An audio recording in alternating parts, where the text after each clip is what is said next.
চারিত্রিক গুণাবলী এই স্বল্প সময়ে বলা সম্ভব নয়। আমি পরিবেশের প্রতি লক্ষ্য রেখে, যেহেতু এখানে ছোট বড় বৃদ্ধ এমনকি মা বোনরাও এসেছেন, সবার দিকে নজর রেখে আমি আজ নবী করিম সাল্লাল্লাহু আলাইহি ওয়াসাল্লামের জীবন সমুদ্র থেকে নবীজির 10টি চারিত্রিক গুণাবলী আপনাদের সামনে তুলে ধরবো। সবগুলো তো বলা সম্ভব নয়, এবং 10টি আমি আপনাদের এমন 10টি গুণাবলী আপনাদের সামনে তুলে ধরবো, যে 10টি গুণাবলী আলোচনা করলে পরে যুবক ভাইয়েরা, আমার বৃদ্ধ বাবারা, মা বোনরা সবাই বেনিফিটেড হবে ইনশাআল্লাহ। তাহলে চলুন আপনারা সময় নষ্ট না করে, অলরেডি 3টা বেজে গেছে, আজকে আমরা নবীজির কয়টি চারিত্রিক গুণাবলী নিয়ে আলোচনা করব। যুবক ভাইরা একটু আওয়াজ চাই, কয়টা? মনিরামপুরের মানুষ আপনারা, এই এলাকার মানুষ তো বিপ্লবী মানুষ, আওয়াজ তো বিপ্লবী হয় না। কয়টা? চলেন আমরা শুরু করি। যাদের নোট করার সুযোগ আছে নোট করে ফেলবেন, মুখস্থ করবেন, আলোচনা শেষে কিন্তু পড়া আদায় করা হবে ইনশাআল্লাহ। এক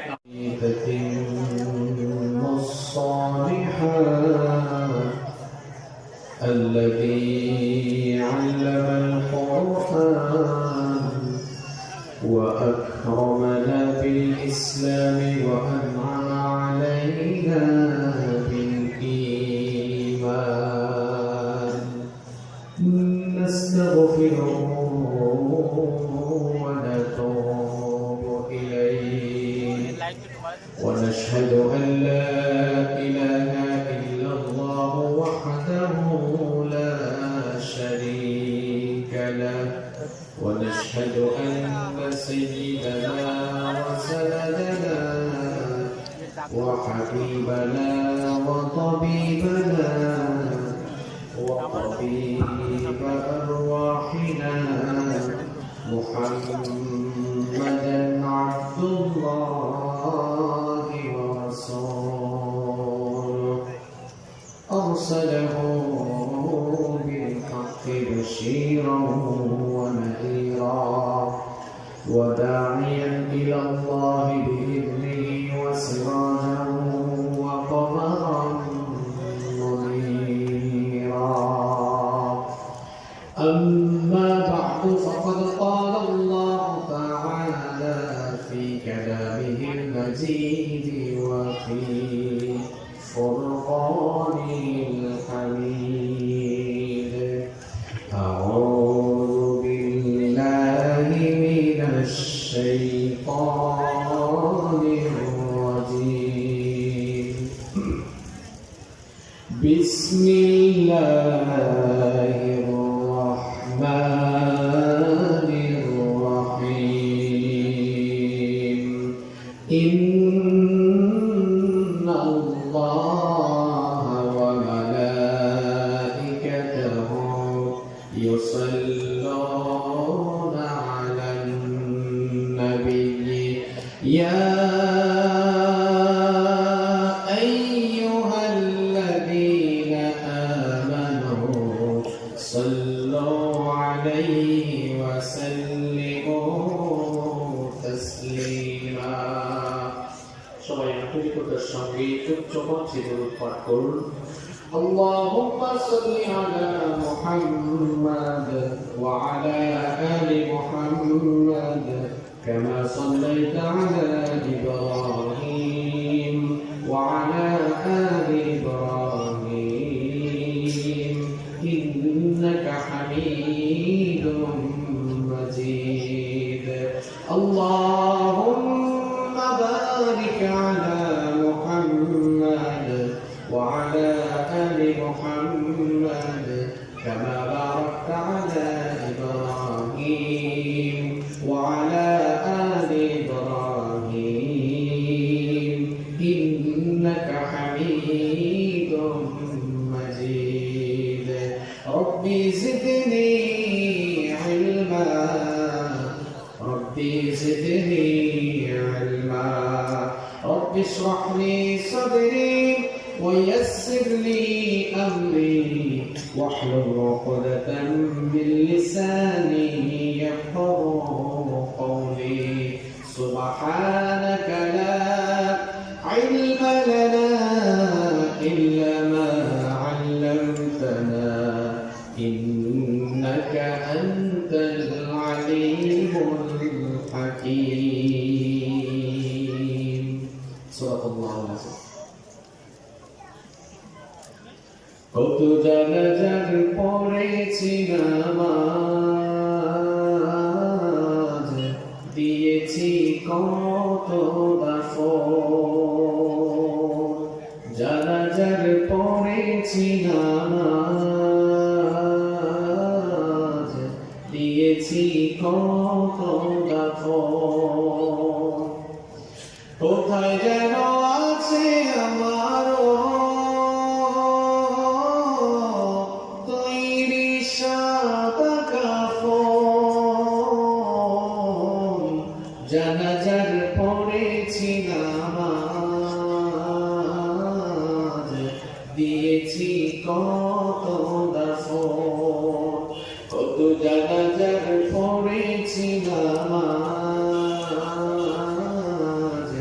দিয়েছি কত দাফন আমার তরি বাধায় আছে কোন শেখে আঘাটে কোন মসজিদে এলানো হবে শোয়াবে শেষ ঘাটে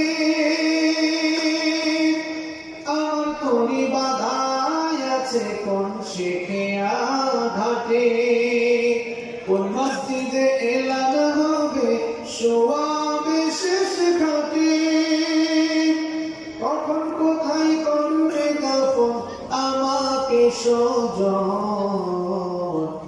জানাজার পড়েছি নামাজ দিয়েছি কত দাফন কত জানাজার পড়েছি নামাজ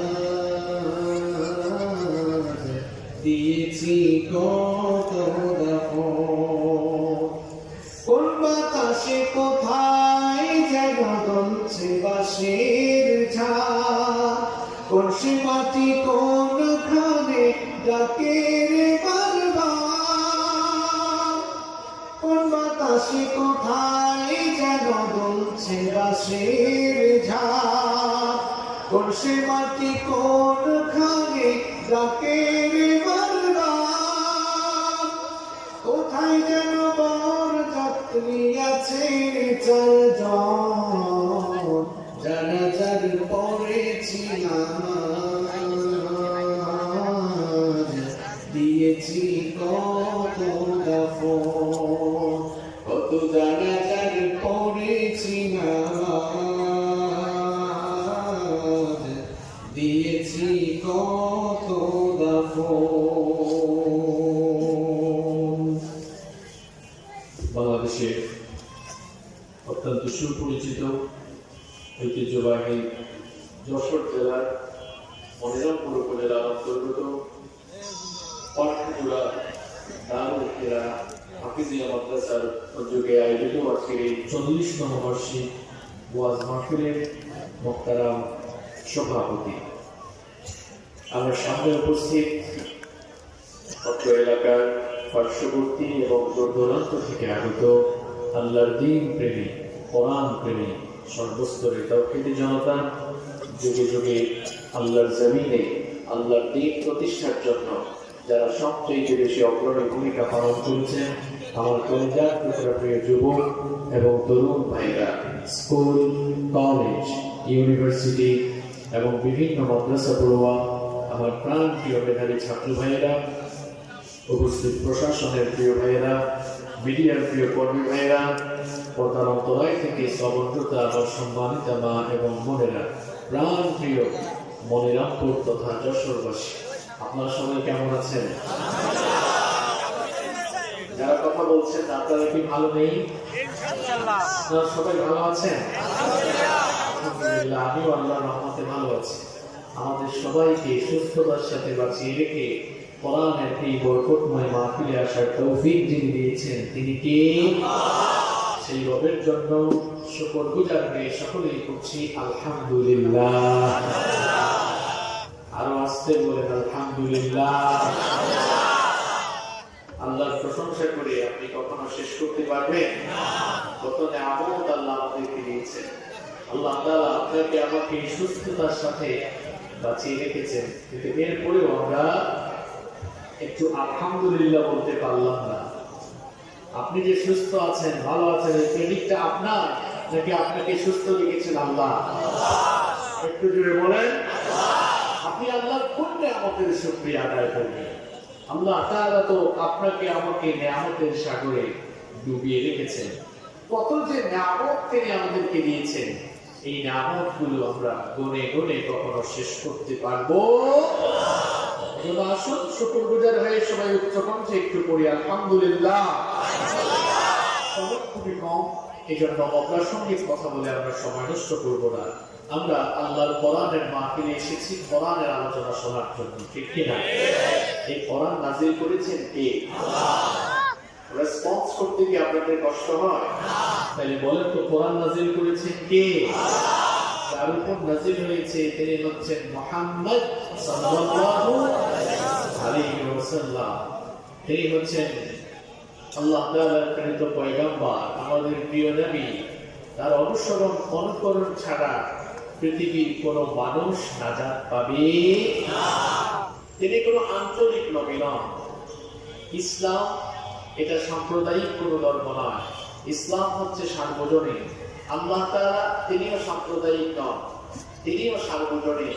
আর এই কোরআনটা এটাও সাম্প্রদায়িক নয়, এটাও সার্বজনীন। যদি এটা সাম্প্রদায়িক কিতাব হতো তাহলে আল্লাহ তাআলা কোরআনুল কারীমে বলতেন হুদাল লিল মুসলিমিন, অথবা বলতেন হুদাল লিল মুমিনিন। এটা মুসলমানদের কিতাব, অথবা বলতেন এটা মুমিনদের কিতাব। কিন্তু আপনি কোরআন খুলে দেখুন, কোরআনুল কারীমের কোথাও আল্লাহ তাআলা হুদাল লিল মুমিনিনও বলেননি, হুদাল লিল মুসলিমিনও বলেননি, বরং বলেছেন হুদাল লিন নাস। সকল মানুষের জন্য এই হেদায়েতের কিতাব নাযিল করেছেন কে?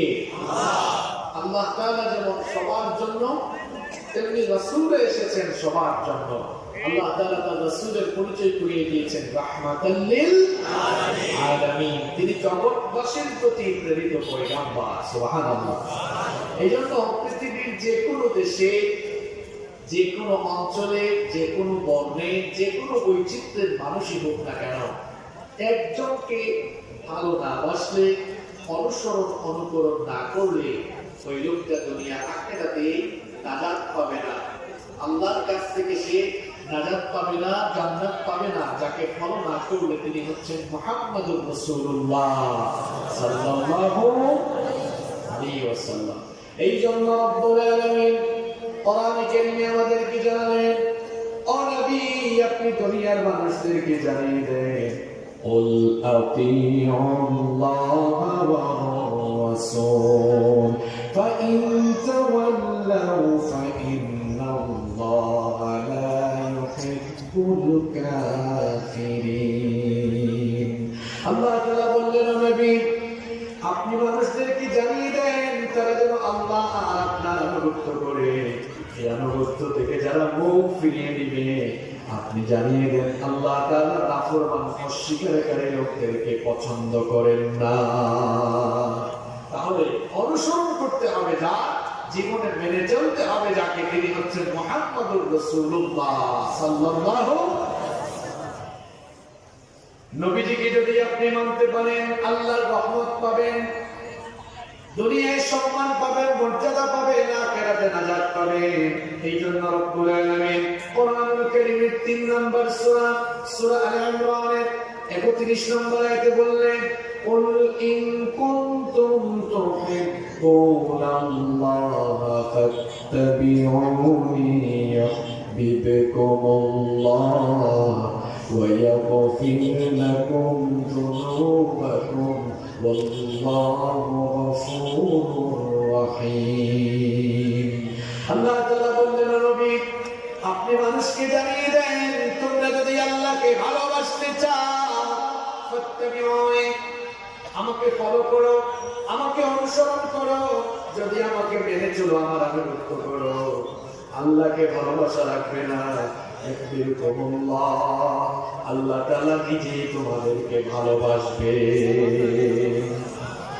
আপনাদের মনোযোগ আছে না গেছে? আমি কিন্তু আলোচনায় ভূমিকা টানতেই না, সরাসরি কথা বলি। সবার মনোযোগ আছে আপনাদের? আওয়াজ কি কানে যায়? কানে যাচ্ছে? এখন যাকে আপনি অনুসরণ করবেন, যার অনুসরণ বাধ্যতামূলক করা হলো, সেই নবীর ক্যারেক্টার কেমন, সেই নবীর চরিত্র কেমন, আগে সেটা জানা দরকার। আল্লাহ তাআলা বললেন, আমি আমার নবীর চরিত্র কেমন বানিয়েছি শোনো। দুনিয়ায় তো তোমরা একজন আরেকটা চরিত্রের সার্টিফিকেট দাও। মাঝে মাঝে দেখা যায় যে লোকটা চরিত্রের সার্টিফিকেট দেয় তার নিজেরই চরিত্র ঠিক নাই, এরকম আছে না নাই? কিন্তু আমার আপনার নবীর চরিত্র, চারিত্রিক সার্টিফিকেট দুনিয়ার কোনো মানুষের হাতে লেখা হয় না, কোনো ফেরেশতাও দেয় না। স্বয়ং আমার আপনার নবীর চরিত্রের সার্টিফিকেট দিয়েছেন কে? আল্লাহ। আরেকটু জুড়ে বলেন, দিয়েছেন কে? রব্বুল আলামিন বলেন, আমি আমার নবীকে এমন চরিত্র দিয়েছি। ওয়া ইন্নাকা লাআলা খুলুকিন আযীম। নবী নিশ্চয়ই আপনি পুত পবিত্র মহান আদর্শের উপরে প্রতিষ্ঠিত। সুবহানাল্লাহ বলেন। এমন এক চরিত্র আপনার, গোটা দুনিয়ায় এমন কোন চরিত্রের আর কোন মানুষ নাই। আপনার চরিত্রের ভেতরে মানবীয় সকল গুণাবলী বিদ্যমান। আপনার চরিত্র এমন চরিত্র, মানুষের জীবনের এমন কোন দিক বিভাগ কিংবা সেক্টর নাই যে সেক্টরের জন্য আপনি অনুসরণীয় কিংবা অনুকরণীয়, যে সেক্টরের জন্য আপনি অনুসরণীয় কিংবা অনুকরণীয় নন, এমন কোন সেক্টর নাই। বরং সবার জন্য আমি আপনাকে আদর্শ বানিয়েছি। এই জন্য আল্লাহ কোরআনে কারীমে বললেন, লাকাদ কানা লাকুম ফি রাসূলিল্লাহি উসওয়াতুন হাসানাতুন লিমান কানা ইয়ারজুল্লাহা ওয়াল ইয়াওমাল আখির ওয়া যাকারাল্লাহা কাসীরা। আল্লাহ তাআলা বললেন, তোমাদের মধ্যে যারা আল্লাহ আর আখিরাত পাওয়ার আশা রাখে, আমি তাদের জন্য তাদের জীবনে নবীকে সবচাইতে উত্তম আদর্শ বানিয়েছি। সুবহানাল্লাহ। সবার জন্য তিনি আদর্শ। ছেলেটি মাত মাতলে তারা বুঝতে না, কিন্তু আপনি নিজেও বুঝতে না, না কিন্তু আপনি ছেলে বুঝে আচ্ছা না। আচ্ছা, যাই হোক সম্মানিত ভাইয়েরা, তাহলে একজনকে না মানলে দুনিয়াও শেষ হবে, আখিরাতও শেষ হবে। তিনি মুহাম্মদুর রাসূলুল্লাহ সাল্লাল্লাহু আলাইহি ওয়াসাল্লাম। তিনি হচ্ছেন পৃথিবীর সর্বযুগে সর্বকালে সর্বশ্রেষ্ঠ মহামানব। As a father, as a teacher, as a leader, as a commander, as a reformer of the Muslim society, as a lawgiver, as a lawmaker, as a leader, Muhammad is the superman of the world. Subhanallah. সবার জন্য তিনি আদর্শ। সব আদর্শের কথা তো আজ বলা যাবে না। এই ভাইরা প্লিজ কথা বলবেন না। দিনের বেলা মাহফিলে এমনিতে সময় পাওয়া যায় কম, কথাবার্তা বলে যদি আপনারা পরিবেশ বিনষ্ট করে তাহলে হবে না। চুপচাপ থেকে একটু শোনেন। সব চারিত্রিক গুণাবলী এই স্বল্প সময়ে বলা সম্ভব নয়। আমি পরিবেশের প্রতি লক্ষ্য রেখে, যেহেতু এখানে ছোট বড় বৃদ্ধ এমনকি মা বোনরাও এসেছেন, সবার দিকে নজর রেখে আমি আজ নবী করিম সাল্লাল্লাহু আলাইহি ওয়াসাল্লামের জীবন সমুদ্র থেকে নবীজির 10টি চারিত্রিক গুণাবলী আপনাদের সামনে তুলে ধরবো। সবগুলো তো বলা সম্ভব নয়। এমন 10টি গুণাবলী আপনাদের সামনে তুলে ধরবো, যে 10টি গুণাবলী আলোচনা করলে পরে যুবক ভাইয়েরা, আমার বৃদ্ধ বাবারা, মা বোনরা সবাই বেনিফিটেড হবে ইনশাআল্লাহ। তাহলে চলুন আপনারা সময় নষ্ট না করে, অলরেডি 3টা বেজে গেছে। আজকে আমরা নবীজির কয়টি চারিত্রিক গুণাবলী নিয়ে আলোচনা করব? যুবক ভাইরা একটু আওয়াজ চাই, কয়টা? মনিরামপুরের মানুষ আপনারা, এই এলাকার মানুষ তো বিপ্লবী মানুষ, আওয়াজ তো বিপ্লবী হয় না। কয়টা? চলেন আমরা শুরু করি। যাদের নোট করার সুযোগ আছে নোট করে ফেলবেন, মুখস্থ করবেন। আলোচনা শেষে কিন্তু পড়া আদায় করা হবে ইনশাআল্লাহ। 1 নাম্বার, নবীজির 1 নাম্বার চারিত্রিক কোয়ালিটি বলছে, নবীজি ছিলেন দুনিয়ার সবচাইতে লজ্জাশীল ব্যক্তি। সুবহানাল্লাহ। শুধু আমাদের নবী নন, পৃথিবীর মানবতার হেদায়েতের জন্য আল্লাহ যত নবী রাসূল পাঠিয়েছেন, সকল নবী আর রাসূলদেরকে আল্লাহ তাআলা লজ্জাশীল বানিয়েছেন। আর আমাদের নবীকে আল্লাহ তাআলা সর্বশ্রেষ্ঠ লজ্জাশীল বানিয়েছেন। আমার নবী কেমন লজ্জাশীল ছিলেন এবার ভালো করে শুনেন। আবু সাঈদ আল-খুদরি রাদিয়াল্লাহু আনহু হাদিস বর্ণনা করেছেন, বুখারী এবং মুসলিম শরীফে এই হাদিসটি বর্ণিত হয়েছে।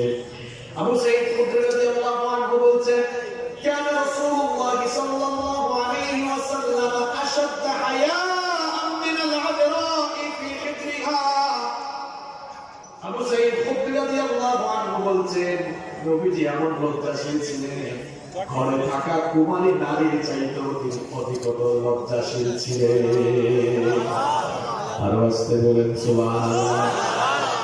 আমার আপনার নবী ছোটবেলা থেকেই খুব লজ্জাশীল ছিলেন। ছোট্ট বয়স থেকে আমার নবী কত লজ্জাশীল ছিলেন শুনেন।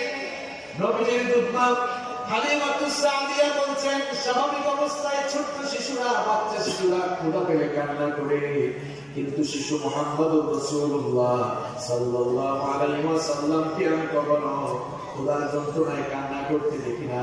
বরং আমি দেখেছি নবীজি যখন শিশু নবীজির সতর মোবারক থেকে যখন কাপড় সরে যেত, সঙ্গে সঙ্গে তিনি ফুটতে ফুটতে কেঁদে উঠতেন।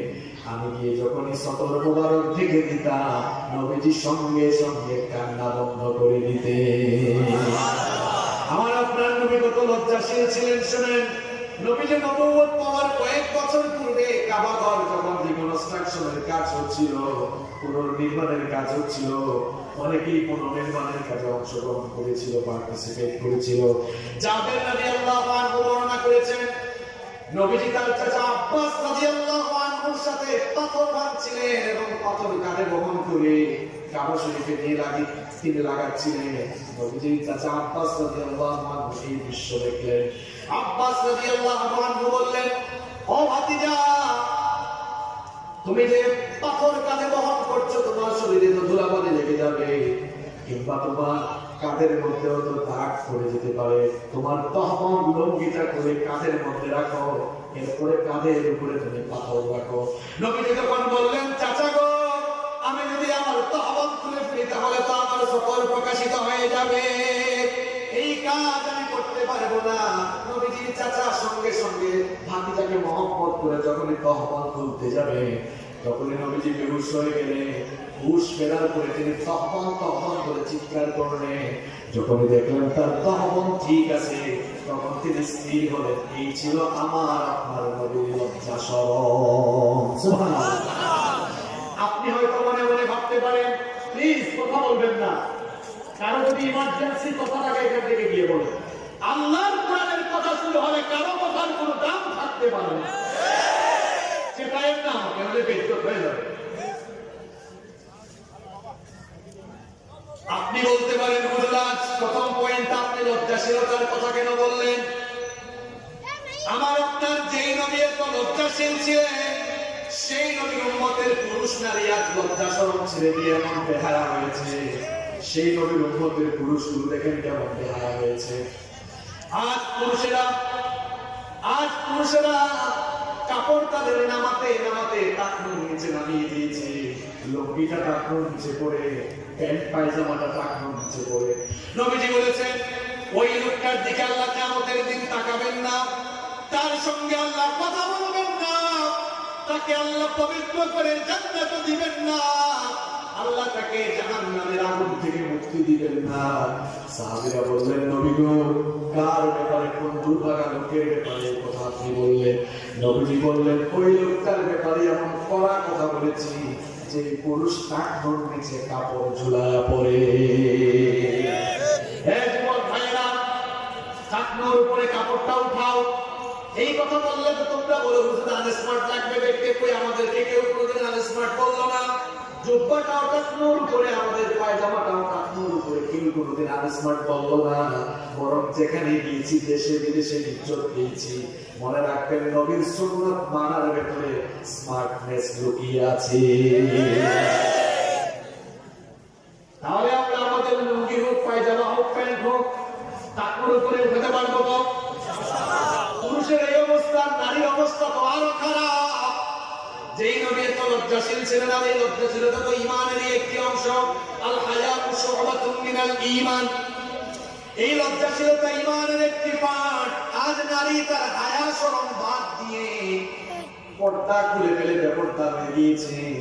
অথচ পর্দার বিধানটাকে ফরজ করেছেন কি? আস্তে বলবেন না, পর্দার বিধানটা ফরজ করেছেন কি? কেউ যদি পর্দার বিরুদ্ধে কথা বলে সে স্বয়ং আল্লাহর বিরুদ্ধে কথা বলে। কেউ যদি পর্দার বিরুদ্ধে দাঁড়ায় সে স্বয়ং আল্লাহর বিরুদ্ধে দাঁড়ায়। আর এই পর্দা আমার মা বোনদের ইজ্জত কমায় নাই। আজ অনেক প্রগতিশীল মানুষ বের হয়েছে যারা বলে ইসলাম নারীকে পর্দার নাম করে ঘরের ভেতরে ভর্তি করে রেখেছে। আমি বলি তার মতো জাহেল দুনিয়াতে আর নাই। এই জাহেল তো পড়াশোনা করে না, পড়াশোনা করলে না জানতো। দেখুন এই দুনিয়াতে সর্বপ্রথম নারী শিক্ষার কথা যার জবাব দিয়ে বের হয়েছে তিনি আর কেউ না, তিনি মুহাম্মদুর রাসূলুল্লাহ সাল্লাল্লাহু আলাইহি ওয়াসাল্লাম। আপনি কি নবীজির হাদিস জানেন না? সেই ১,৫০০ বছর আগের কথা আপনাদেরকে শোনাচ্ছি। মধ্যযুগ যেই যুগটা ছিল বর্বরতার যুগ, যেই যুগে কন্যা সন্তান জন্ম হলে জীবিত অবস্থায় খবর দিয়ে ফেলা হতো। যেই যুগে বাজারে আমরা যেমন মাছ কেনা বেচা করি, নারীদেরকে এভাবে পণ্যের মতো বেচা কেনা করা হতো। যেই যুগে বিয়ে শাদী ছাড়াই পুরুষেরা নারীদেরকে ভোগ করত, সেই যুগে দুনিয়ায় নারীর ইজ্জত প্রতিষ্ঠা করেছেন মুহাম্মদ সাল্লাল্লাহু আলাইহি ওয়াসাল্লাম। নবীজি বললেন, খবরদার কন্যা সন্তান হলে জীবিত হতে পেল না।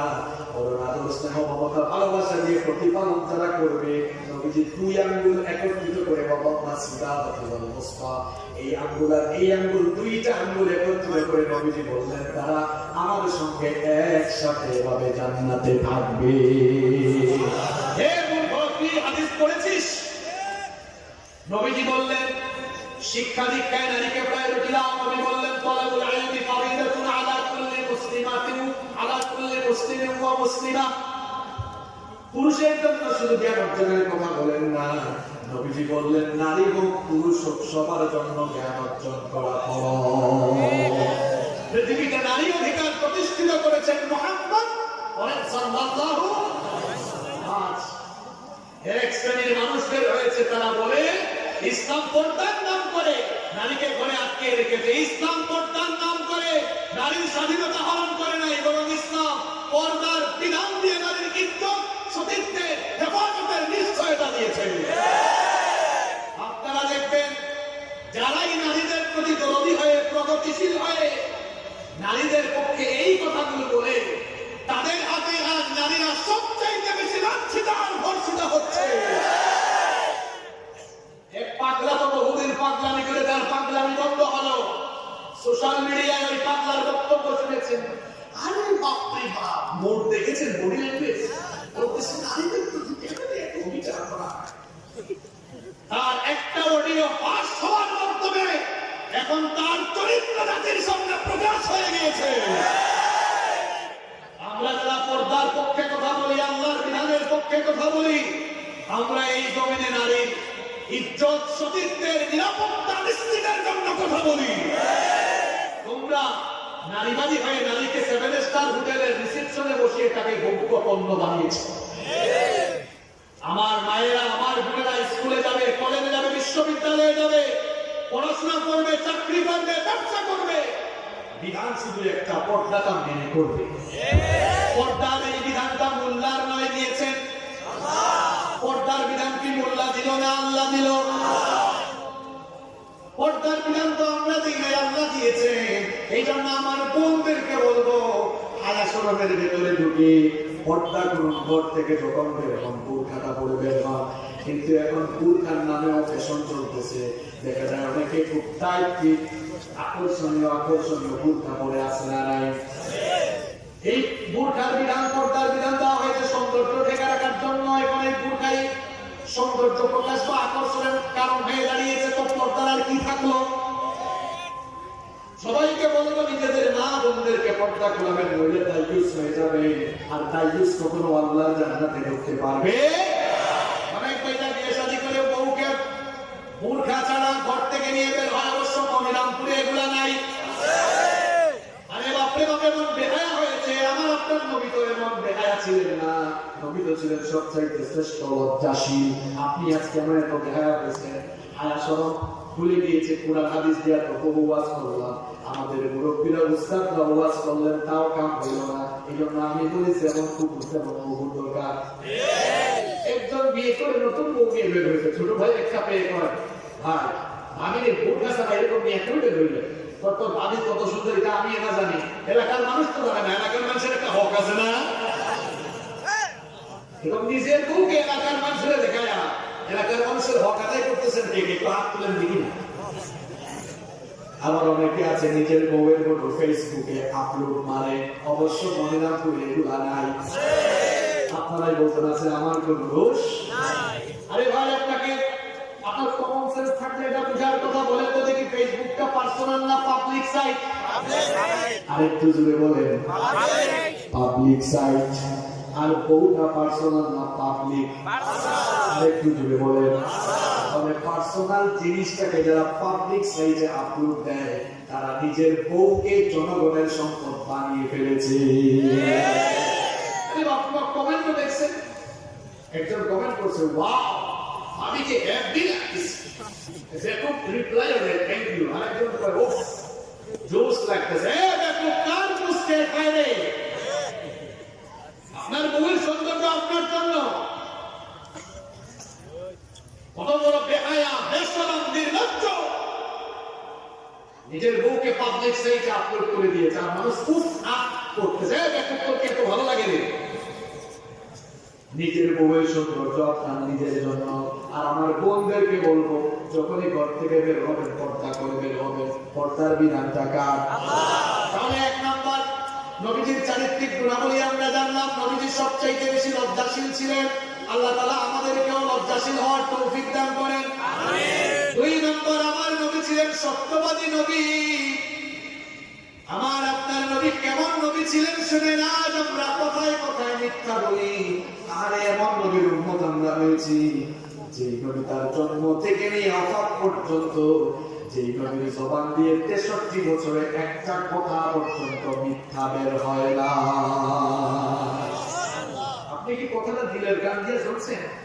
এমন নবী আমাদের 63 বছরে জবান দিয়ে একটা মিথ্যা কথাও বের হয় না। আল্লাহু আকবার। ওই নবীর তো উম্মত আপনি দৈনিক কয়টা মিথ্যা যে বলেন হিসাব করলে খাতা কলম লাগবে। এত মিথ্যা বলেন আপনি, মিথ্যা বলার কুফল হলো দুইটা। জুড়ে কোন কয়টা? এক নাম্বার মানুষ যখন মিথ্যা বলে তখন তার জবানটা নাপাক হয়ে যায়, জবানের হক নষ্ট হয়ে যায়। জবানের হক নষ্ট হয়ে সে শয়তানের দোসর হয়ে যায়। কারণ মিথ্যা বললে খুশি হয় কি? তাহলে মিথ্যা যে বলে সে কার ফ্রেন্ড? কারণকে বলেন তাহলে মিথ্যা যে বলে সে শয়তানের বন্ধু। দুই নম্বর হলো মানুষ যখন মিথ্যা বলে আর ইমানদার থাকে না সে তখন কি হয়? বলতে পারবে? মুনাফিক হয়। সে তখন কি হয়? আপনি বলতে নতুন মুনাফিক হয়েছে তো কি হয়েছে? আপনি তো মানুষ কয় প্রকার এটাও জানেন না। পৃথিবীর সব মানুষ হলো 4 প্রকার। কয় প্রকার? এক নম্বর মুমিন, মুমিনরা যাবে জান্নাতে। দুই নম্বর মুশরিক, আল্লাহর সাথে যারা শিরক করে তারা যাবে জাহান্নামে। তিন নম্বর মুলহিদ মানে নাস্তিক। এগুলো মানুষের কোনো জাত না। আপনি বলবেন হুজুর কথাটা আপনার নাকি না? কথাটা আমার। এখানে আলেমরা আছে। আল্লাহ তাআলা বলেছেন উলাইকা কাল আনআম। আল্লাহই বলতেছেন এগুলো মানুষের জাত না, পশুর জাত। আল হুম আবাদ, এরা এর চাইতে বড় নিকৃষ্ট, এরাও জাহান্নামী। 4 নম্বর মুনাফিক। মুনাফিক যাবে কোথায়? না না, উত্তর হয় না। ইয়েস, দেখেছেন আল্লাহ বলেছেন ইন্নাল মুনাফিকিনা ফিদ দারকিল আসফালি মিনান নার। আল্লাহ বলেছেন মুনাফিকগুলো জাহান্নামের তলায় যাবে। দেখি পৃথিবীর কয়েকটা কুখ্যাত কাফেরের নাম আপনারা বলেন একটু এগিয়ে দিই। ফেরাউন বলেন, নমরুদ, আবু জাহল, উতবা, শাইবা, সাদ্দাত, হামান, কারুন। এরা হচ্ছে কুখ্যাত কাফের। এবার বলেন তো দেখি কুখ্যাত কাফেরগুলো কোথায় যাবে? জান্নাতে না জাহান্নামে? জাহান্নামে। আমরা বানিয়েছি না আল্লাহ বানিয়েছে? এবার জাহান্নামকে তো আল্লাহ 7টি স্তরে ভাগ করেছেন। এই কুখ্যাত কাফেরগুলো জাহান্নামের উপরে যাবে, আর মুনাফিকগুলো এই কুখ্যাত কাফেরের চাইতে আরো খারাপ, এরা যাবে জাহান্নামের তলে। এই জন্য শয়তান আমাদের চেয়ে বয়সে বড়, বুদ্ধিতেও বড়। বলেন শয়তানের বয়স আমাদের চেয়ে কম না বেশি? বুদ্ধি কম না বেশি?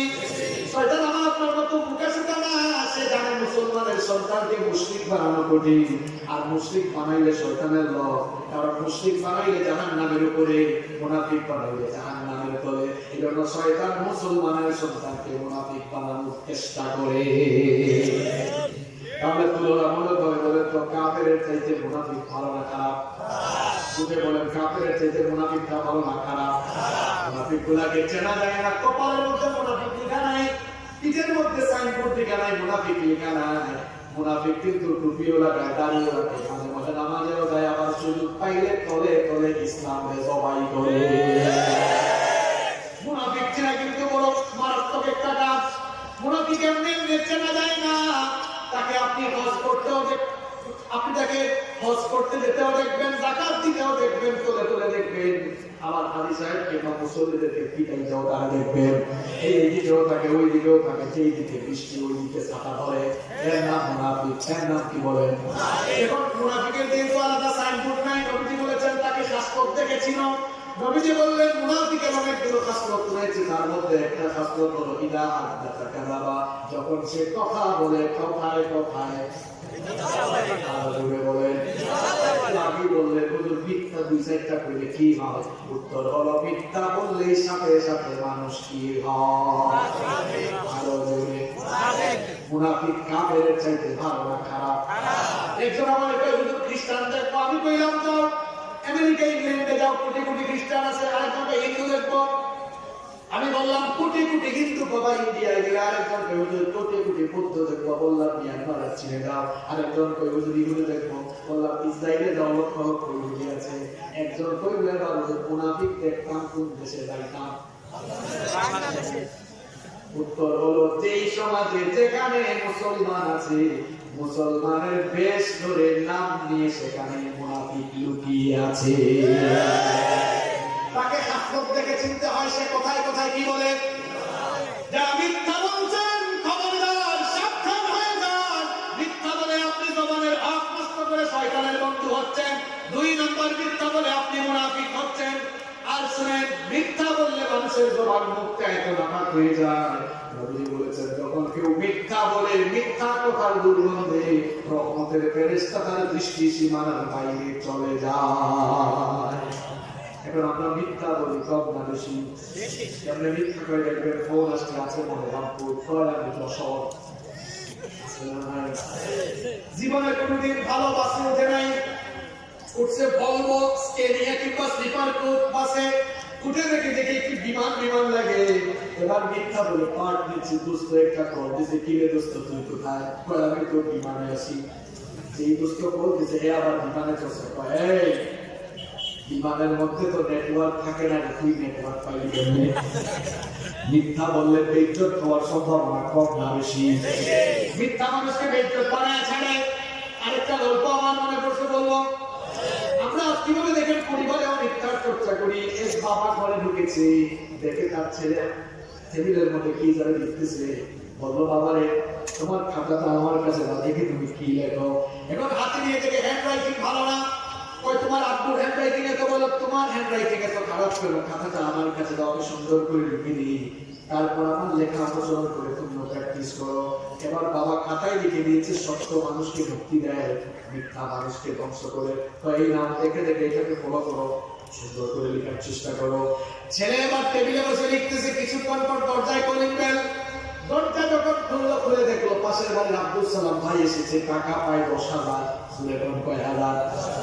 এবার ছেলে পেয়েছে, বলে যাও বাবা দরজা খুলে তোমার আঙ্কেলকে বলো আস্তে করে বলে দাও আপনি বাড়িতে নেই, আপু কোথায় নেই।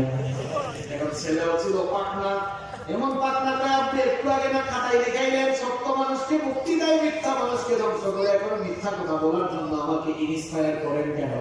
বাপ তখন কয়, বাবারে খাতা লেখা খাতায় থাকুক, এখন তুই মিথ্যা বলে আগে আমারে নাজাত দে। বলে এইরকম অনেকে নিজের সন্তান যে মিথ্যা বলায় কি বলায় না। মিথ্যা বলা কি আমার আপনার নবীর চরিত্র নাকি? খবরদার মুসলমান, মিথ্যা নিজের জীবন থেকে রিমুভ করে দেন। আমরা মিথ্যা বলবো না, মিথ্যা সাক্ষ্য দিব। মিথ্যাবাদীদের উপরে লানত দিয়েছেন কি? একটু জুড়ে বলেন লানত দিয়েছেন কি? যুবক ভাইরা খবরদার এই জবানটা নষ্ট করো না। এই জবান দিয়ে আমরা কখনো মানুষকে মিথ্যা বলবো? কারা কারা মিথ্যা কথা বলবেন হাত তুলেন। দেখছেন মনোযোগ কারিগর, মিথ্যা বলবেন আপনারা, মিথ্যা বলবেন। 3 নম্বর, আমার নবী ছিলেন দুনিয়ার শ্রেষ্ঠ আমানতদার। এখন আমরা আমানতের খেয়ানত করি, আমানতের খেয়ানতটাকে খুব ভালো লক্ষণ না। এটা বলার আগে আমি আপনাদেরকে নবীজির আমানতদারিতার কথা বলি। আপনারা সবাই জানেন নবীজিকে কাফেররা আলামিন বলেছিল, বিশ্বস্ত বলে উপাধি দিয়েছিল। আমার নবী কেমন আমানতদার ছিলেন দেখেন। আমাদের স্বভাব বৈশিষ্ট্য কি জানেন? আমাদেরকে কি কষ্ট দিলে উল্টা তারে আমরা কষ্ট দিই, কিন্তু আমার নবীর চরিত্র এমন ছিল না।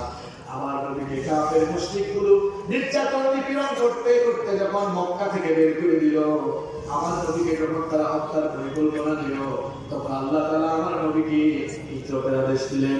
নবীজি যখন মক্কা ছেড়ে চলে যাচ্ছিলেন, তার চাচাতো ভাই এবং নবীর প্রিয় সাহাবী আলী রাদিয়াল্লাহু আনহুকে ডেকে বললেন, আলী, আমি তো মক্কা ছেড়ে মদিনায় হিজরত করছি, আমি মদিনায় চলে যাচ্ছি। তুমি আমার বিছানায় শুয়ে থাকো, তাহলে কাফেররা ভাববে আমি ভয়ে আছি। এই সুযোগে আমি রাতে রাতে মক্কা থেকে বের হতে পারবো। আর আমি তোমাকে একটি দায়িত্ব দিতে চাই, সেই দায়িত্ব তোমাকে পালন করতে হবে। আলী রাদিয়াল্লাহু আনহু বললেন, নবী গো, কোন দায়িত্ব আমাকে দিবেন দেন, আমার জীবন চলে গেলেও সেই দায়িত্ব আমি পূরণ করবো, পালন করবো। নবীজি বললেন, শোনো, এরা আমার উপরে নির্যাতন নিপীড়ন করে আমাকে কষ্ট দিয়ে মক্কা থেকে বের করে দিল। এদের মধ্যে অনেকেরই মাল সম্পদ, টাকা পয়সা, সোনাদানা আমার কাছে, আমার টাকা আপনি গচ্ছিত রাখা আছে। আমি তো এদের ধন সম্পদগুলো ঢুকাই দিতে পারলাম না। এই নাও লিস্ট, এই নাও ধন সম্পদ, আমি যাওয়ার পরে সবাইকে সবার সম্পদ সুন্দর করে বুঝাইয়া দিবা। যারা মনোযোগী হয়ে শুনছেন, আমার কথা বুঝতে পেরেছেন কি দামি কথা বলছি। যারা নবীজিকে নির্যাতন করে মক্কা থেকে বের করে দিচ্ছে, নবীজি তাদের আমানত নিয়ে গেল না। আলী রাদিয়াল্লাহু আনহু, তিনি আলী রাদিয়াল্লাহু আনহুকে বলেন, এই হিসাব না, এই হিসাব অনুযায়ী সবার কাছে পৌঁছে দিবে। সুবহানাল্লাহ। আপনি যদি কি করতেন, আপনার দুশমন দুশমনি করলে তার আমানত আগে আপনার কাছে রাখলে আপনি বলতেন, যা জিনিস তো আমার কাছে রাখছে, তার মানে এটা আমার আপনার চরিত্র। নবীর উম্মত হয়ে এই চরিত্রটা আপনার কাছে থাকার কথা ছিল না। আজ আমরা কথার আমানত নষ্ট করছি, আজ আমরা দায়িত্বের আমানত নষ্ট করছি। আমানতের খেয়ানত দুইটা জিনিসের আলামত। 1 নম্বর, আমানতের খেয়ানত মুনাফিকের আলামত। 2 নম্বর, আমানতের খেয়ানত কিয়ামতের আলামত। নবীজিকে জিজ্ঞেস করা হলো, মাতাসা, ওগো আল্লাহর নবী, কিয়ামত কখন হবে? নবীজি তখন বললেন, ইদা দুইয়াতিল আমানাতি ফান্তাজিরিস সাআ, যখন চতুর্দিকে আমানতের খেয়ানত শুরু হবে তখন কিয়ামত আসবে। নবীজিকে সাহাবীরা বললেন, ও কাইফা ইদাআতুহা ইয়া রাসূলুল্লাহ সাল্লাল্লাহু আলাইহি ওয়াসাল্লাম, নবী গো, আমানতের খেয়ানত হয় কেমনে? নবী বললেন, ইদা উসনিদাল আমরু ইলা গায়রি আমরিহি ফান্তাজিরিস সাআ, যখন চতুর্দিকে যোগ্যতার জায়গাগুলোতে অযোগ্য মানুষ বসবে, তখন আমানতের খেয়ানত হয়ে যাবে। মনে রাখবেন, যোগ্যতার জায়গায় অযোগ্য মানুষ বসলে সে মানুষের রক্ত শোষণ করে ফেলবে। বক্তা হওয়ার যোগ্যতা নাই বক্তা, সভাপতি হওয়ার যোগ্যতা নাই সভাপতি, এগুলা কিন্তু কিয়ামতের ওয়াজ মাহফিলে এখন শিশু বক্তা উঠে, এগুলা কিয়ামতের আলামত। শিশু আবার বক্তা হয় কেমনে? 24 ইঞ্চি 26 ইঞ্চি, নারী থেকে পুরুষ, মুসলিম, এই যে যাকে তাকে আপনি মঞ্চে বসায় দিচ্ছেন, নবীর ভাষায় যোগ্য জায়গাগুলোতে অযোগ্য মানুষ বসলে এটা কিন্তু আমানতের খেয়ানত হয়। আর এগুলো কিয়ামত আসার আলামত। এরপরে দেখবেন, প্রিন্সিপাল হওয়ার যোগ্যতা নাই প্রিন্সিপাল, মুহতামিম হওয়ার যোগ্যতা নাই মুহতামিম, মেম্বার হওয়ার যোগ্যতা নাই মেম্বার, চেয়ারম্যান হওয়ার যোগ্যতা নাই চেয়ারম্যান। যেখানে যাকে রাখা দরকার সেখানে তাকে না রাখাটাই হলো আমানতের খেয়ানত। আর এই কারণে দেখা যায় মাঝে মাঝে আমরা তো দেখা যায় খাটের নিচে জুতা রাখি, চেষ্টা কিছু চোর আর চামার আছে, খাটের নিচে তারা জনগণের তেল চুরি করে রাখে। আমানতের খেয়ানতের কারণে এই অবস্থা হয়েছে। অথচ আমার আপনার নবী আমানতদার ছিলেন, তিনি কখনো আমানতের খেয়ানত করে? আরে ভাই, আমানতদারি কাকে বলে দেখেন? নবীজি এমন কিছু সুনাম মানুষ তৈরি করে গেলেন, তারা বললে আমরা সবাই ওমর রাদিয়াল্লাহু আনহুর নাম জানি না? ওমর রাদিয়াল্লাহু আনহু তিনি কি ছোটখাটো কোনো ভূখণ্ড শাসন করেছেন নাকি অর্ধ পৃথিবী তিনি শাসন করেছেন? একটা ঘটনা মনে পড়ছে, আমি কি বলবো। ওমর রাদিয়াল্লাহু আনহুর শাসনামলে ঘরের ভেতরে মোমবাতি জ্বালিয়ে কাজ করছেন। সেই যুগে তো ইলেকট্রিক্যাল কোনো লাইট ছিল না, মোমবাতির আলো জ্বালিয়ে তিনি কাজ করছেন। এমন সময় তার কিছু রিলেটিভ, তার কিছু আত্মীয় স্বজন তার সঙ্গে দেখা করতে আসলেন। দেখা করতে এসে দরজায় নক দিলেন। তিনি বললেন, দাঁড়াও, অপেক্ষা করো। এবার তিনি এদেরকে দরজায় দাঁড় করিয়ে রেখে তার সামনে থাকা মোমবাতির আগুন তিনি পুড়িয়ে দিলেন, নতুন আরেকটি মোমবাতিতে আগুন ধরালেন। এরপরে বললেন, এবার তোমরা ভেতরে আসো। এরা ভেতরে ঢুকে কিউরিসিটি চেপে রাখতে না পেরে জিজ্ঞেস করলো, আমিরুল মুমিনিন, আপনার সামনে তো একটি মোমবাতিতে আগুন ধরানো ছিল, সেটা আপনি ফু দিয়ে নিভিয়ে দিয়ে নতুন আরেকটি মোমবাতিতে আগুন ধরালেন কেন? তিনি তখন বললেন, তোমরা আসার আগ পর্যন্ত আমি রাষ্ট্রের টাকায়, জনগণের টাকায় কেনা মোমবাতির আলো জ্বালিয়ে রাষ্ট্রের জন্য, জনগণের জন্যই কাজ করছিলাম। তোমরা তো আমার আত্মীয় স্বজন, ভাবলাম হয়তো ব্যক্তিগত কথা বলার জন্য এসেছো। মনে মনে চিন্তা করলাম, রাষ্ট্রের টাকায়, জনগণের টাকায় কেনা মোমবাতির আলো জ্বালিয়ে তোমাদের সঙ্গে যদি ব্যক্তিগত কথা বলি তাহলে রাষ্ট্রের আমানতের খেয়ানত হবে, জনগণের সঙ্গে বেঈমানি হবে, আল্লাহর কাছে জবাব দেওয়া লাগবে। সেই ভয়ে আমি রাষ্ট্রের টাকায়, জনগণের টাকায় কেনা মোমবাতির আগুন ফু দিয়ে নিভিয়ে নিয়ে নিজের টাকায় কেনা মোমবাতির আগুন জ্বালিয়ে দিয়েছি। বলেন, এই ধরনের আমানতদার মানুষগুলো যদি আমাদের মাথার ছায়া হয়ে থাকতো তাহলে রোডের বদলে বাস আসতো না, বালিশ খাদ্য নিয়ে দুর্নীতিও হতো না। ঠিক কি না? আমানতদারিতার পর্যায়ে লেভেল আপনি দেখেন। আমার বাড়ি সিলেটে গেলাম কিছুদিন আগে, বাড়িতে দেখলাম মেম্বার হওয়ার জন্য 20 লাখ খরচ করে ফেলছে, আরেক চেয়ারম্যান 4 কোটি টাকা খরচ করে ফেলছে। আমি খোঁজ দিয়ে দেখলাম 5 বছরে একজন চেয়ারম্যানের বেতন 5-7 লাখ হয় না, 4 কোটি টাকা খরচ করলো। জনগণের বুকের উপরে পাড়া দিয়ে জনগণের রক্ত তুষার জন্য সে এই কাজ করেছে। সাফ সাফ কথা, বুঝলে বুঝবাটা, না বুঝলে আপনি বলবেন, হুজুর এটা ওয়াজের ঢুকাইলেন করে, এটা তো ওয়াজের বিষয়, এটা আমানতদারিতার বিষয়। আমার নবীর জীবনে আমানতদারিতা ছিল কি ছিল না?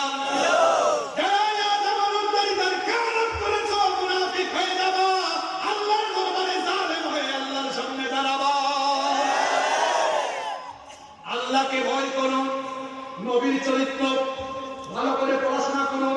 আমি যদি জিজ্ঞেস করি কয়জন নবীর বায়োগ্রাফি, নবীর জীবনী একবার করেছেন, বেশি হাত উঠবে না। কোন নবীর উম্মত আপনি কয় নবীর জীবনীটাও পড়বেন না? আরে ভাই, মানতে গেলে তো জানতে হয়, জানতে গেলে পড়তে হয়। আপনি এখনো পড়েনও নাই। এখন দেখা যায় ওয়াজ মাহফিলে আমাদেরকে এসে অনেকে শেখায়, এটা বলবেন ওইটা বলবেন না। এই পাগলা, তুমি তো এখনো নবীর জীবনীও পড়ো না, তো তুমি আমাদের কি শিখাবা? আগে সবকিছু পড়াশোনা করে শেষ করে আসো, তারপরে আলেমদের উপরে কথা বলো। 3 নম্বর, আমার নবী ছিলেন আমানতদার, আমরাও আমানতদার হব ইনশাআল্লাহ। 4 নম্বর, আমার নবী ছিলেন একজন ন্যায়পরায়ণ বিচারক। নবীজির সুবিচারের নমুনা দেখুন। একবার মাকসুমা গোত্রের একজন মহিলা চুরি করে ধরা পড়লো। এখন নবী তো কখনো নিজের ইচ্ছা মতো বিচার করতেন না। নবীজি বিচার করতেন যে সংবিধান দিয়ে, যে কিতাব দিয়ে, কিতাবটার নাম কি? আল্লাহ। যদি কুরআন দিয়ে বিচার করেন, না করেন আপনার ইচ্ছা, কিন্তু করলে আপনি আল্লাহর তরফ থেকে নাজাত পাবেন, না করলে করতে থাকেন, দিন তো একদিন আসবে আল্লাহ সেদিন আপনারা ধরবেন। নবীজির আদালতে বিচার হতো কোরআন দিয়ে। এখন ইসলামী চুরির শাস্তি হলো, ঠিক করে দিবেন ইনশাআল্লাহ। একটু জিকির করেন, লা ইলাহা ইল্লাল্লাহ।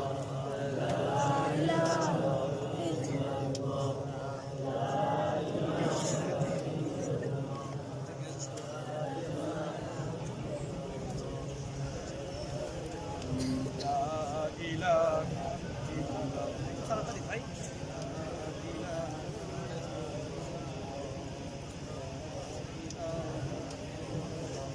আপনারা সামনের ভাইরা বলেন,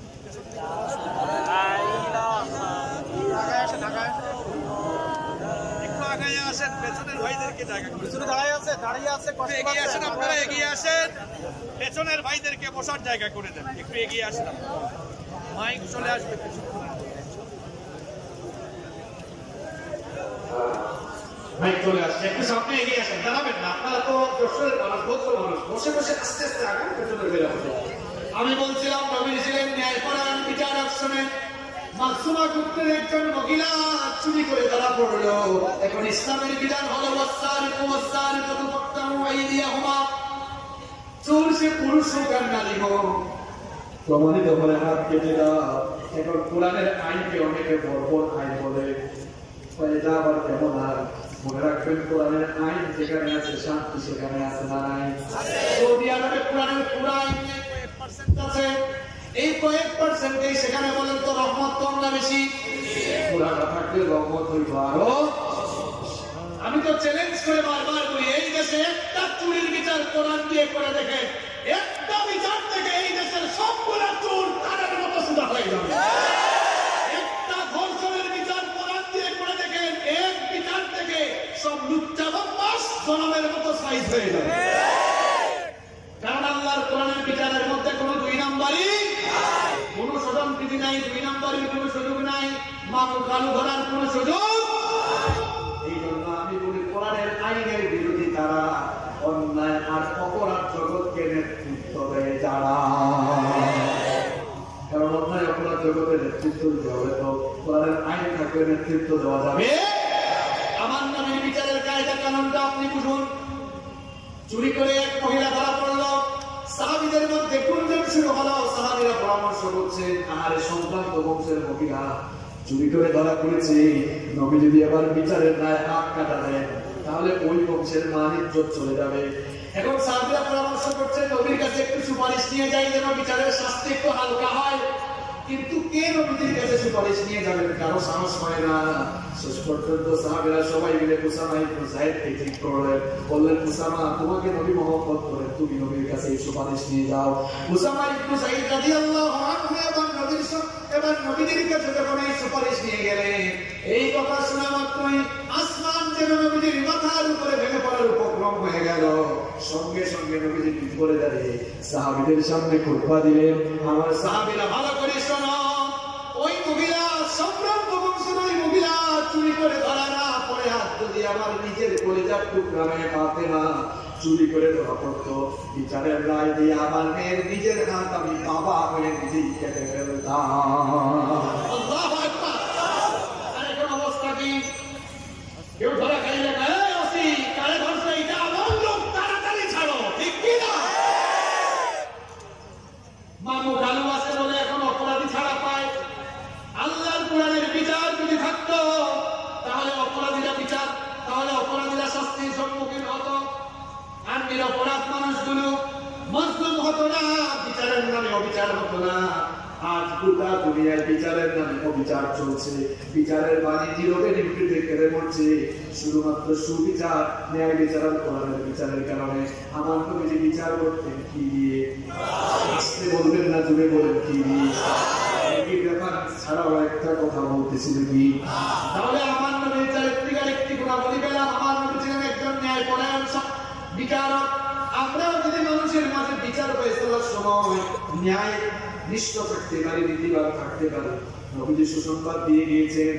বুখারী, মুসলিম, তিরমিজি বিখ্যাত হাদিসের তিনটি গ্রন্থে হাদিস বর্ণিত হয়েছে, সাবআতু ইউযিল্লুহুমুল্লাহু ফি যিল্লিহি ইয়াওমা লা যিল্লা ইল্লা যিল্লুহু। নবীজি বলেছেন, 7 শ্রেণীর মানুষকে রব্বুল আলামিন কিয়ামতের দিন তার আরশের ছায়ার নিচে জায়গা দিবে, যেদিন আল্লাহর আরশের ছায়া ছাড়া আর কোনো ছায়া থাকবে না। তার মধ্যে এক শ্রেণীর মানুষ হলো তারা ইমাম, আদেল, ন্যায়পরায়ণ মানুষ, যারা আল্লাহর আরশের নিচে জায়গা পাবে তারা। সুবহানাল্লাহ। আল্লাহ যেন আমাদের সবাইকে ন্যায় নীতিবান বানায় দেন, বলেন আমিন। 5 নাম্বার, আমার নবী ছিলেন খুব বিনয়ী মানুষ। কষ্ট পেয়েছেন, দুঃখ পেয়েছেন, কাউকে কখনো দুঃখ কষ্ট দেন নাই। কোনো মানুষের সঙ্গে তিনি কখনো কটু ভাষায় কথা বলেন না, কাউকে কখনো আঘাত করেন নাই। তিনি আঘাত পেয়েছেন কিন্তু কখনো কাউকে আঘাত করেন নাই। আমরাও এই চরিত্র নিজেদের মধ্যে লালন করবো, আল্লাহ তৌফিক দান করুন, বলেন আমিন। 6 নম্বর, আমার নবী নবী ছিলেন একজন আদর্শবান স্বামী, আমার নবী ছিলেন একজন আদর্শবান স্বামী। আমরা অনেকেই বিয়ে করে ফেলেছি, আমরা কি নবীর মতো আদর্শবান স্বামী হতে পেরেছি নাকি? এখন আমরা এমন অবস্থা বিয়ে শাদী করে ফেলেছে যেন সে নিজে নবাবজাদা হয়ে গিয়েছে, নিজের বউয়ের সাথে একটু সুন্দর করে কথা বলে না। আল্লাহ বলেছেন ওয়াশিরুন্না বিল মারুফ, তোমাদের স্ত্রীদের সঙ্গে ভালো আচরণ করো, রেসপেক্ট করে কথা বলো, সুন্দর ভাষায় কথা বলো। আপনি তো বাসায় আসলে নিজের বউকে একটু সুন্দর করে ডাকেন না, বলে এই কই গেলি এদিকে আয়। নবীজির ভাষা কত সুন্দর ছিল দেখেন। আম্মা জান আয়েশা রাদিয়াল্লাহু আনহার জবান থেকে শুনো, বলছেন আমার নাম তো হলো আয়েশা। নবীজি আমাকে মাঝে মাঝে আদর করে আয়েশ বলে ডাকতেন, মাঝে মাঝে আদর করে হুমায়রা বলে ডাকতেন।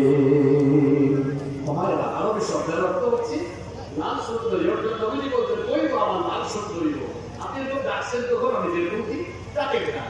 রোমান্স আপনি কোন জায়গা থেকে শিখবেন? এই যুবক ভাইরা শুনেন, নায়ক নায়িকার কাছ থেকে রোমান্স শিখা লাগবে না। আমার আপনার নবীর বায়োগ্রাফি, নবীর জীবনী পড়ে, নবীর দাম্পত্য জীবন সম্পর্কে স্টাডি করে তারপরে পরিবারে অ্যাপ্লাই করে দেখেন পরিবারের মধ্যে সুখ শান্তি বরকত কি দিবেন কি? আমার নবীর চরিত্র কেমন ছিল দেখেন। আপনি সারাদিন বাহিরে কাজ করে সন্ধ্যাবেলা বাসায় গিয়ে দেখেছেন বউ এখনো রান্না করে না, মাথাটা তখন নরম হয় না গরম হয়? আর একটু জোরে বলে, গরম যদি হয় বোঝা যাবে নবীজির আদর্শ আপনি এখনো তারা না মানতেন কেমনে? আমার নবী মাঝে মাঝে বাড়িতে ফিরে দেখতেন ক্ষুধা পেটে এসেছে, কোনো খাবার দাবার রেডি হয় না। কোনদিন কি কোনো বউকে তিনি আঘাত করে কথা বলেছেন নাকি? বরং আয়েশা রাদিয়াল্লাহু আনহা বলেছেন নবীজি ঘরে ফিরে যদি দেখেছেন খাবার দাবার প্রস্তুত হয় না, নবীজি বলতেন আয়েশা তো রাগ করো না, চিন্তা করো না, আমি কোনো রাগও করি নাই, আমাকে সাথে নিয়ে রান্না করে চলো, আমি তরকারি থেকে রান্নার কাজ তোমাকে সহযোগিতা করবো। কি ভাবি কি আপনি সহযোগিতা করছেন কখনো? করবেন কেন? আপনি তো নবজাতক মুসলিম না, আমি বলবেন কেন? এই জন্য আপনার দাম্পত্য জীবনে সুখ নাই। এই যে খাওয়া দাওয়া করলেন, টেবিলের বাসন কুসন গুলো একটু মাঝে মাঝে আগায় দেওয়ার চেষ্টা করেন। বাঙালি মেয়েরা অনেক ভালো, আপনাকে টেবিলের জিনিসগুলো, ডাইনিং টেবিলের জিনিসগুলো দিতে দিবে না। এই যে আপনি করবেন, এসে বলবে হায় হায় আপনি এই কাম করতেছেন কেন? আমি এটা দিব, এই যে করছেন করার কারণে দেখবেন আপনার প্রতি ভালোবাসা আরো বাড়ায় দিবে। ভবিষ্যতে এক প্লেটে বসে খাবার খান, এটাও নবীজির সুন্নাহ। আমাদের আয়েশা রাদিয়াল্লাহু আনহা বলেছেন আমি হাড্ডি কিংবা মাংসের টুকরা কেটা নবীজি আমার হাত থেকে মাঝে মাঝে কেড়ে নিতে, আমি যে জায়গায় চোট লাগিয়ে খেতাম নবীজি ওই জায়গায় চোট লাগিয়ে খাওয়া শুরু করতে। তাহলে বলেন তো মহব্বত কম ছিল না বেশি ছিল? আর একটু জুড়ে বলেন কম ছিল না বেশি ছিল? যে পানির গ্লাসে আমরা পানি পান করি, আম্মা জান আয়েশা রাদিয়াল্লাহু আনহা বলেছেন আমি গ্লাসের যেই অংশে চোট লাগিয়ে পানি পান করতাম নবীজি গ্লাসের ঠিক ওই অংশে চোট লাগিয়ে তিনিও পানি পান করতেন। আমরা তো গ্লাসই আলাদা, এই না এক গ্লাসে ভবিষ্যতে পানি কেন? এক কাপে কফি চা শেয়ার করে মহব্বত বাড়বে না কমবে? একজন আদর্শবান স্বামী আপনি হন, নিজের স্ত্রীর প্রতি খেয়াল রাখুন, সুন্দর ভাষায় কথা বলুন, কর্কশ ভাষায় কথা বলিয়েন না। দেখা যায় মনিরামপুরে কাপড়ের দোকান আছে, কাপড়ের দোকানে যখন আপুরা আসে, ওই আপু আসে না, খুব সুন্দর নরম ভাষায় কথা বলে। আর আমি যদি ভালোবেসে ফোন করে এরকম আসলে নাই। যার সাথে সুন্দর করে কথা বলা দরকার তার সাথে কথা বলবেন না। আর এই বাড়িতে বসতে আপনার কিছু ভাবিরাও কিন্তু এমন আছে, আছে না নাই? আমার মা আমাদের জান্নাতে যাওয়া বড় সহজ। নবীজি বলেছেন নারীরা চারটি কাজ করো, ইদা সাল্লাত আল মারআতু খামসাহা ওয়া সামাত শাহরাহা ওয়া হাফিজাত ফারজাহা ওয়া আতাআত যাওজাহা। নবীজি বললেন নারী যখন 5 ওয়াক্তের নামাজ ঠিকমতো আদায় করবে, 2 নম্বর রমজান মাসে রোজা রাখবে, 3 নম্বর সতীত্বের হেফাজত করবে, 4 নম্বর স্বামীর আনুগত্য করবে, আল্লাহ ওই নারীকে কিয়ামতের দিন থেকে বলবে আমার জান্নাতের যে দরজাগুলো দেখছো, যেই দরজা দিয়ে ঢুকতে মন চায় ওই দরজা দিয়ে ঢুকে আমার জান্নাতে দাখিল হয়ে যাও। এজন্য আমার মা বোনদেরকে বলবো স্বামীর খেদমত করুন, স্বামীর আনুগত্য করুন, স্বামীকে ভালোবাসুন, স্বামীকে সন্তুষ্ট করুন, নিজের স্বামীকে সময় দিন, স্বামীকে রেসপেক্ট করে কথা বলুন। নবীজি বলেছেন দুনিয়ায় মানুষ মানুষকে সাজদা দেওয়া হারাম। যদি মানুষ মানুষকে সাজদা দেওয়া যায় হতো, নারীদেরকে বলতাম তারা যেন প্রত্যেক দিন তাদের হাজবেন্ডের পায়ে সাজদা দেয়। মর্যাদা বোঝানোর জন্য নবীজি এই কথা বলেছেন। সুতরাং হাজবেন্ড ওই ব্যক্তি আরেকজনের সাথে সুন্দর আচরণ করবে, এটা আমাদেরকে ইসলাম শিখিয়েছে। আল্লাহ তৌফিক দান করেন। নাম্বার 7, আমার নবী ছিলেন একজন আদর্শবান পিতা। এখানে অনেকে ছেলে মেয়ের বাবা হয়ে গিয়েছেন, কিন্তু ছেলে মেয়ে কোন দিকে যায় নিজেও জানে না। আমরা ছেলে মেয়ের হক নষ্ট করছি বলে আমাদের ছেলে মেয়ে আমাদের খেদমত করে না, মা বাবার কথা শুনে না। এই জন্য বাংলাদেশের বহু জায়গায় ওয়াজ মাহফিলে গেলে আমাদের বাবারা আমাদেরকে বলে বুঝলো আপনি একটু মা বাবার খেদমত দিয়ে ওয়াজ করেন, কারণ আমাদের ছেলে মেয়েগুলো আমাদের কথা শুনে না, রেসপেক্ট করে না। আমিও জবাব দিই খুব সুন্দর করে, বাবারে গাছ না লাগায়া গাছের ফল আশা করা যেমন বোকামি, ঠিক তেমনি সন্তানের হক যথাযথভাবে আদায় না করে ওই সন্তানের কাছ থেকে খেদমতের আশা করাটাও বোকামি। এটা হক আদায় করছেন, এত সুন্দর নামও রাখে নাই বলটুবা, বলটুবা আপনি তো সুন্দর নামও রাখেন নাই, নাম রেখে দিয়েছেন না বলটুকুর সময় নাক রাখবে আল্লাহ ভালো। নাম রাখছে আকাশ, নাম রাখছে সাগর, এরপরে হুজুরের কাছে হুজুর দোয়া করেন ছেলেটারে হাফেজ বানাবো, আলেম বানাবো। আমি আজ পর্যন্ত শুনি নাই কোন হুজুরের নাম হাফেজ বাবারা, আকাশ আহমেদ, সাগর আহমেদ। আপনারা শুনছেন? আরে বাপু বাপ নাম রাখছে ছেলের নাম সাগর, মেয়ের নাম নদী।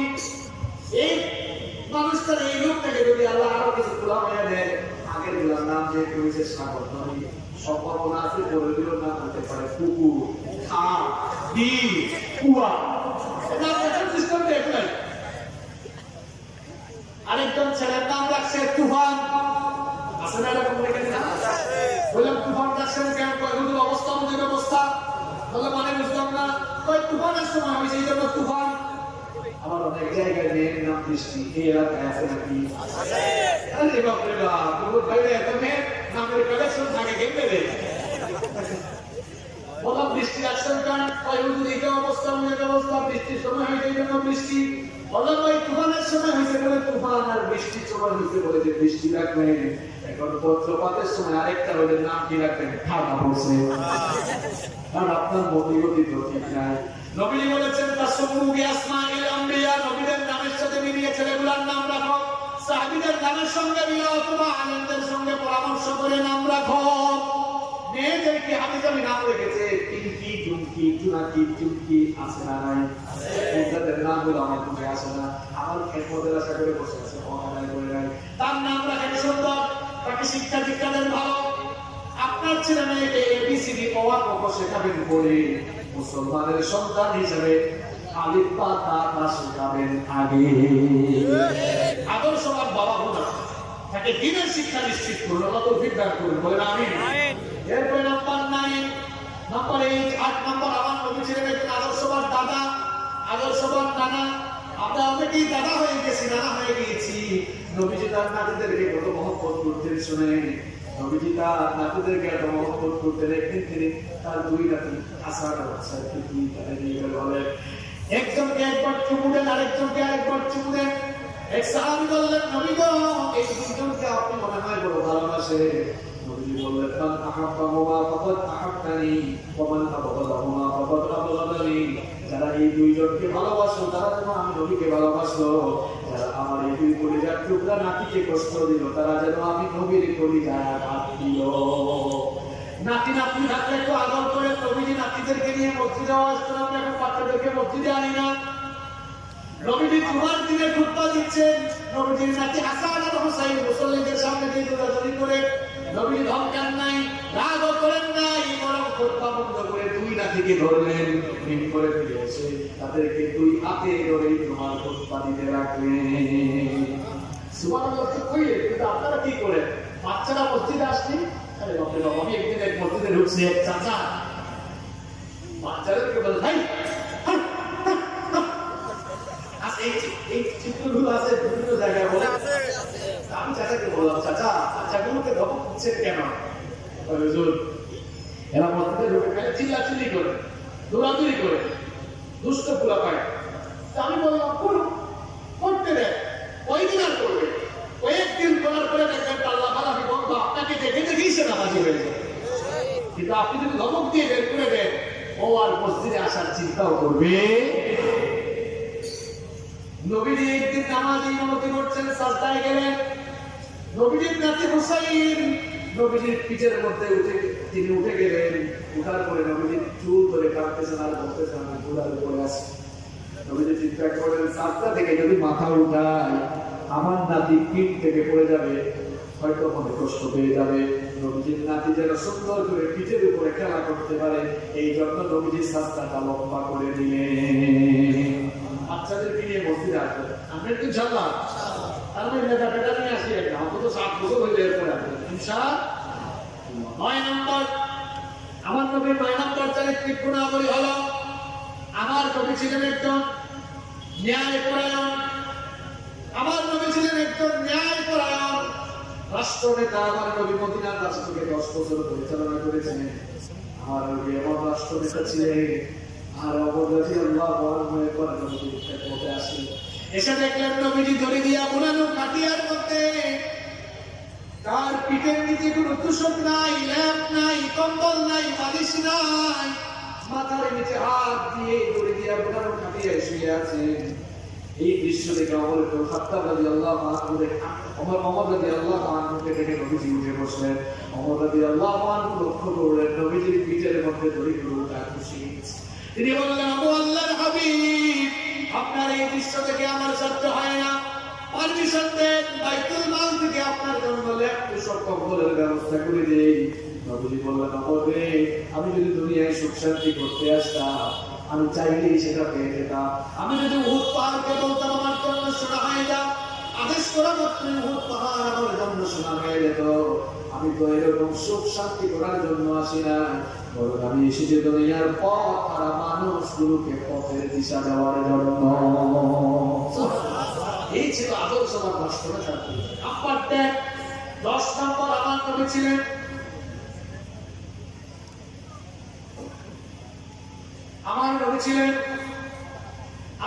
ছিলেন একজন আদর্শবান রাজনৈতিক নেতা।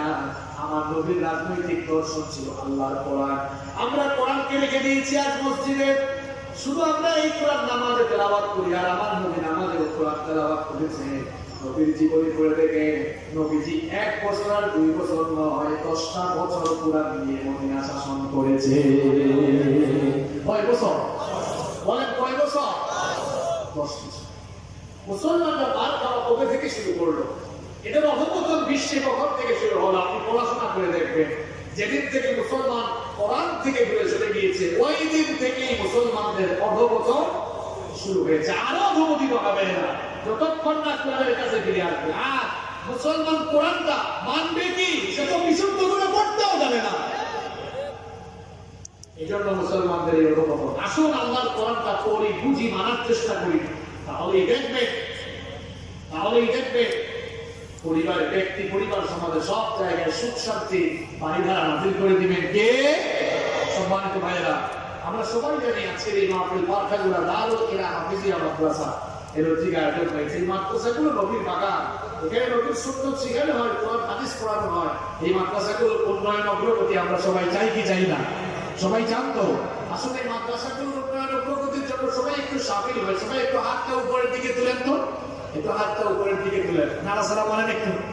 এবার পকেটে ঢোকান, মানুষের পকেটে না ঢুকাইয়া নিজের পকেটে ঢুকান। এই যে আমাদের স্বেচ্ছাসেবক ভাইরা ঢুকে যাচ্ছে, কেউ উঠবেন না, আমার কথা বাকি আছে। সবাই একটু মন খুলে রাত বলে আটকে কুরবানি করার চেষ্টা করুন। সবাই একটু একটা গজল গাইবেন। মাশাআল্লাহ। জুলিয়া আক্তার রিনি, ঢাকায় তৃণমূল পার্টি বাংলাদেশের চেয়ারম্যান, আমাদের বোন, তিনি 10,000 টাকা দিয়েছেন। বলেন আলহামদুলিল্লাহ। আল্লাহ আপনার সাদাকা কবুল করে। সবাই বাইরের চেষ্টা ফোন করছে, ঢুকে দাও, মধ্যে ঢুকে দাও। আর মহিলা প্যান্ডেলে আমাদের যে মহিলা স্বেচ্ছাসেবক আছে, ওখানে প্যাকেট দিয়ে গেলে হয়ে যাবে। আপনারা সকলে একটু বেশি বেশি করে দান করেন। আর হুজুর আমাদের যে সিলেটের গান শুনতে চেয়েছে, এটা লাস্ট সময় হবে ইনশাআল্লাহ। টাকা শুনে থাকুন। হ্যাঁ, ইসলামী সঙ্গীত সিলেট ভাষায় ওরা লাস্টে গাবেন। মা বোনদের প্যান্ডেলে সম্ভবত দায়িত্বশীল রয়েছেন আমাদের মা বোনরা, আপনারা সামিল হন, সবার জন্য একসাথে দেওয়া হবে। এখানে বাইরে চতুর্দিকে ঢুকে যান। আপনারা আবেদন করেছিলেন, আপনারা সিলেটি মাঠ, সিলেটি মাঠ বুঝে তো আপনারা কোনটা বুঝছেন না, মাতিয়ালাও না, আপনাদের তো বলাই হচ্ছে না। যাই হোক, আমাদের উপস্থাপক পরিচালক ভাই, মাদ্রাসার মোটর নষ্ট হয়ে গিয়েছে। কোনো ভাই যদি থাকে যে আপনি মোটরটা দিয়ে দিবেন, এরকম থাকলে আপনি বলুন, আপনার জন্য আমি দোয়া করবো ইনশাআল্লাহ। একটা আছে ডিজিটাল ঘড়ি যদি কেউ দান করতে চান, ওনার নাম বলো কে? মাদ্রাসা বাচ্চাদের উঁচু করার জন্য, পোষণ করার জন্য একটা মোটর যদি কেউ দান করতে চান, থাকলে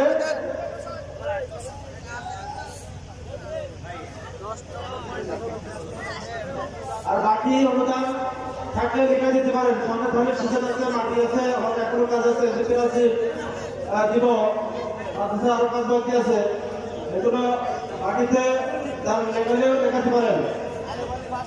আয়ো বলে দেখো